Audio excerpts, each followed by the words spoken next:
Assalamu alaikum class. How are you all? I hope you all are doing well. As you remember, in our previous lesson, we discussed marketing in Italy and also talked about rock salt. Today, we are going to discuss examples of industries and the factors that influence them. First, we will discuss primary industries. As you already know, agriculture, mining, quarrying, and fishing all belongs to primary industries because they obtain raw materials directly from nature. Now, let's talk about crude oil and natural gas. Crude oil is found in liquid form, while natural gas is found in gaseous form. Both of these resources are obtained directly from the earth, especially from underground layers. They are not mined like minerals or cored like rocks. Instead, they are exerted directly from beneath the ground. Because they are taken directly from nature, they are called extractive industries. Now, it is important for us to understand how natural gas and crude oil are formed. Thousands of years ago, marine plants and animals living in the sea died and settled at the bottom of the sea. Over time, layers of sediment brought by rivers covered these remains. The weight of these layers pressed the material at the bottom and turned them into sedimentary rocks. With the action of bacteria, the remains of plants and animals slowly decomposed. As a result of this decomposition, crude oil and natural gas were formed deep underground. Next heading is about finding gas underground. Sedimentary rocks have small spaces in them called pores. These pores allow underground oil and gas to move through the rocks.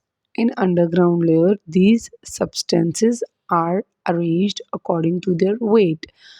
Gas stays at the top because it is the lightest. Oil stays in the middle because it is heavier than gas but lighter than water. Water stays at the bottom because it is the heaviest. Different layers of rock have pores of different sizes. Some rocks have large pores which allow water, oil, and gas to pass through them easily. These rocks are called permeable rocks. On the other hand, some rocks do not allow water, oil, or gas to pass through them. These rocks block the movement of these substances and are called impermeable rocks, as you can see the figure 4.7 on page number 75. Let's get more understanding about permeable and non-permeable rocks through this diagram. As you can see the pores, connected pore spaces, these are the permeable rocks, and unconnected pore space, that is non-permeable rock, and at the end there is no pore spaces, this is also non-pores, non-permeable rock. Students, this slide shows some important natural gas fields in Pakistan. First is Sui.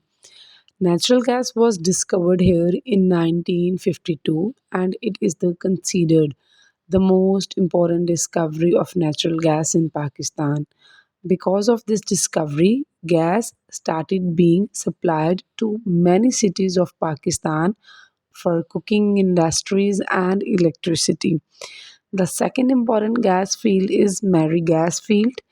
It is the second largest producer of natural gas in the country and plays an important role in meeting Pakistan's energy needs. There are also some smaller gas fields such as the Pirko and the Khandakot. These gas fields were discovered during in 1970 and 1980s, and they also help increase the supply of natural gas. Now, here is a fun fact. The gas discovered in Sui became so famous that many people in Pakistan commonly call natural gas Sui gas. The diagram on the slide shows how natural gas is taken from underground. A well is drilled deep into the earth to reach the natural gas reservoir, and then the gas is brought to the surface through pipes using special equipment. Students, after natural gas is extracted from underground gas fields, it has to be transported to different cities and houses. For this purpose, a large network of underground pipelines is used. These pipelines carry gas from the gas fields to different parts of the country. However, there are some challenges in transporting gas. The first is expense, means building gas pipelines required a lot of money and resources. The pipes are very long and must be strong and safe. So the construction cost is very high. And the second point is difficult terrain, means sometimes the pipelines have to pass through deserts, mountains, and remote areas where very few people live. Because of this, building and maintaining the pipelines become difficult.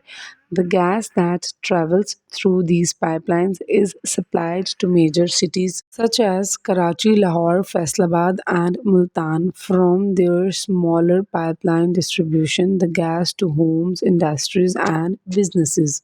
Students, natural gas is very important because it is used in many different sectors of the economy. The first is domestic use, the second industrial use, third is fertilizer production, and the fourth one electricity generation. In domestic use, in our homes, natural gas is mainly used for cooking food and heating. Many houses in cities of Pakistan use gas stoves and heaters. Industrial uses. Natural gas is also used in factories and industries. It provides energy to run machines and manufacturing processes. Fertilizer production. Natural gas is an important raw material in chemical industries. It is used in fertilizers factories to produce fertilizers that help farming grow better crops. And the fourth one is the electricity generation.